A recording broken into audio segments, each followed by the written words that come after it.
Hello friends, आप सभी का हमारे यूट्यूब चैनल पर वेलकम है, स्वागत है। दोस्तों, आज की वीडियो में आपको ये जानकारी मिलने वाली है कि जमीन खरीदने से पहले किन बातों का ध्यान रखना जरूरी है। अगर आप जमीन खरीदने जा रहे हैं तो आपको खरीदने से पहले क्या क्या चीजें मालूम होनी चाहिए उस जमीन के बारे में, वो सारी बातें आपको डिटेल से बताने वाला हूँ। और उस जमीन को खरीदने के बाद दाखिल खारिज कैसे कराना है, दाखिल खारिज का क्या नया नियम है वो भी बताऊंगा।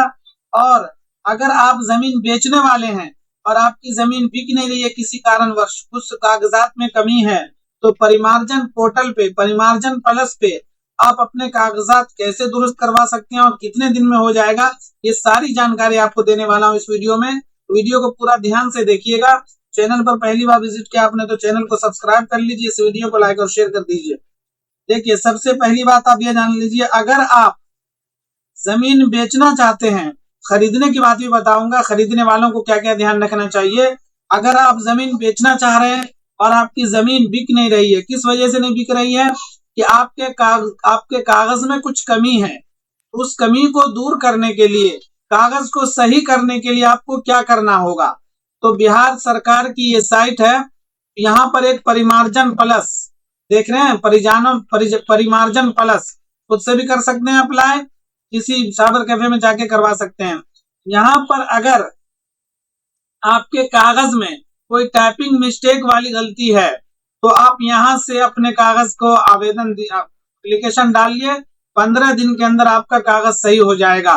बिहार सरकार का कहना है कि अगर आप जमीन बेचना चाह रहे हैं, लेकिन जो जमीन खरीदेगा वो आपका कागज देखेगा ना, कागज भी देखेगा, फिर ऑनलाइन भी चेक करेगा। अगर ऑनलाइन और आपके केबाला में मिसमैच हो रहा है, कुछ भी नाम की गलती या कुछ भी टाइपिंग मिस्टेक है, वो लेने से इनकार कर सकता है।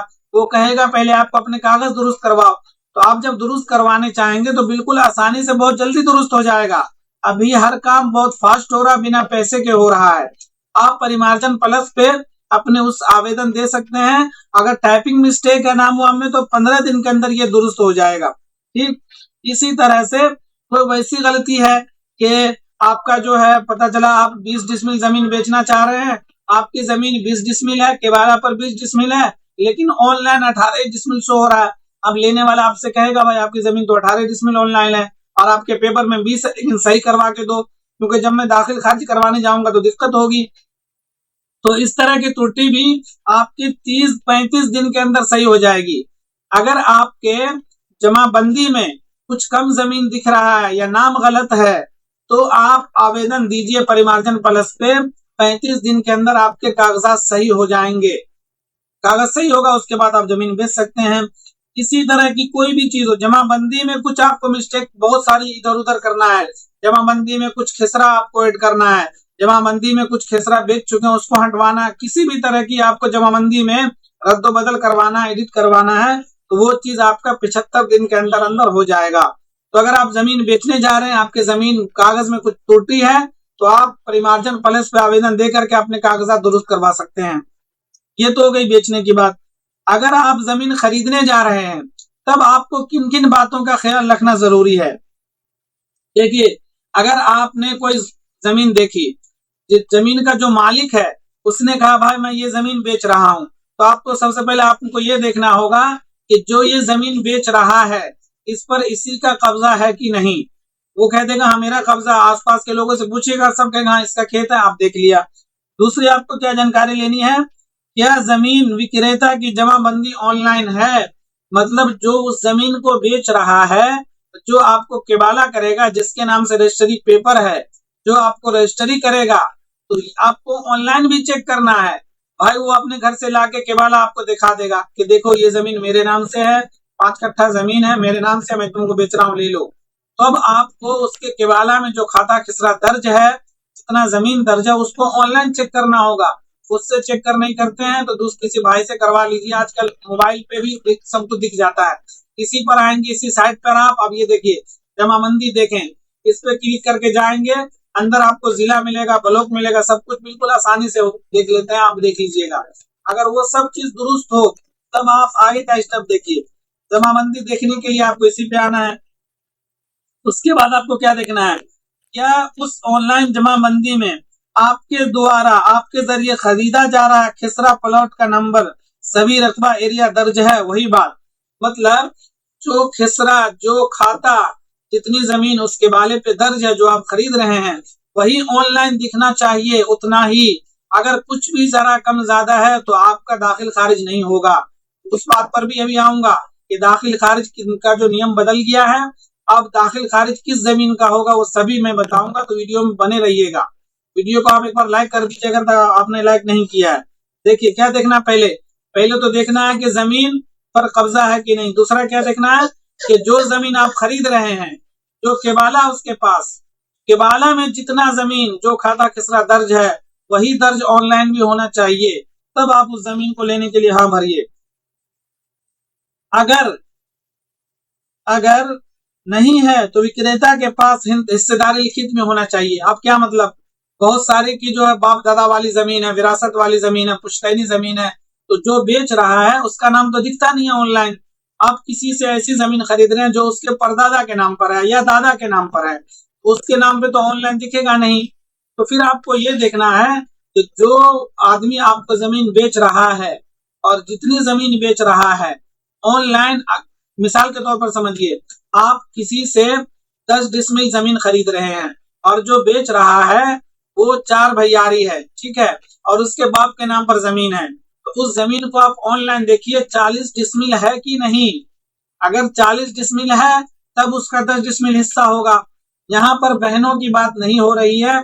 अभी बिहार में जो अगर आप इस तरह से भी बेचा जा रहा है, बहनों का हिस्सा होता है, लेकिन अगर कोई 10 डिसमिल जमीन बेच रहा है और ऑनलाइन 40 डिसमिल शो हो रहा है और वो 4 भाई है, जमीन को आप खरीद सकते हैं। बाद में अगर बहनों के जरिए कुछ होता तो वो सब कॉम्प्रोमाइज हो जाता है, लेकिन 40 डिसमिल होना चाहिए। अगर 10 डिसमिल बेच रहा कोई 4 भैयारी है तो आपको ये देखना होगा वो 4 भैयारी के हिस्से पे 10 डिसमिल आना चाहिए। अगर वो 4 भैयारी है, किसी डिसमिल जमीन है और आपको 10 डिसमिल बेच रहा है, तब आप ऐसी जमीन ना लें, क्योंकि उसके हिस्से में 10 डिसमिल जमीन आएगा ही नहीं, तब भी वो मना कर सकते हैं आप। तो ये 2-3 चीजें जो आपको याद रखनी है। पहले तो देखना है कि उसका उस पर कब्जा है कि नहीं। अगर कब्जा नहीं होगा, अगर आप जमीन खरीद लेते हैं, फिर जिसका कब्जा होगा उससे आपको लड़ना होगा, आसानी से आपको जमीन हासिल होगी नहीं। और ये भी जानते होंगे आप कि जिनका कब्जा होता है और वो पुराना कब्जा है, तो केस दायर हो गया तो आप उससे इतने आसानी से छुड़ा नहीं सकते, सालों साल लग जाएगा। तो ये सारी चीजें देखकर आप किसी भी जमीन को खरीदने के लिए हाँ भरें, तब आपके जमीन वो आसानी से दाखिल खारिज होगा। अब मैं आपको बता रहा हूं कि आजकल दाखिल खारिज का नियम क्या बदल गया है। वही सारी बात, अगर आपने किसी से जमीन खरीदी है और जो बातें मैं अभी बताया हूं आपको, वो सब चीज ध्यान में रख के जमीन खरीदेंगे तो उस जमीन का दाखिल खारिज बिल्कुल आसानी से हो जाएगा, कोई दिक्कत नहीं आएगी आपको। लेकिन अगर आप ऐसी जमीन खरीद लेते हैं जो किसी की पुश्तैनी जमीन है और उस पुश्तैनी जमीन में उसका हिस्सा है 2 ही कट्ठा, आप खरीद लिए उससे 4 कट्ठा, जब आप दाखिल खारिज के लिए अप्लाई करेंगे तो वहां पर अगर आप पहले तो आपको वंशावली मांगेगा कि भाई जो बेचा है जमीन उसका नाम तो ऑनलाइन है नहीं जमाबंदी में, इसके दादा का नाम है, तो वंशावली लेके आओ। जब वंशावली वो लाए देगा आपको, तो वंशावली में उसके सब भाइयों का बहनों का जिक्र होगा। जब फिर वो मिलाएगा वहां तो उसके हिस्से में उतनी जमीन ही नहीं होगी, तो आपका दाखिल खारिज नहीं होगा। कुछ जगहों पे हो जाता है, रिश्वतखोरी का दौर आम है, बहुत सारे लोग पैसे के बल पे पैसा दे करके करवा लेते हैं, लेकिन बाद में अगर उसकी बहनें उसके भाई कंप्लेन करेंगे तो आप भी नप जाइएगा, आपकी जमीन भी चली जाएगी और फिर कुछ नहीं होने वाला है।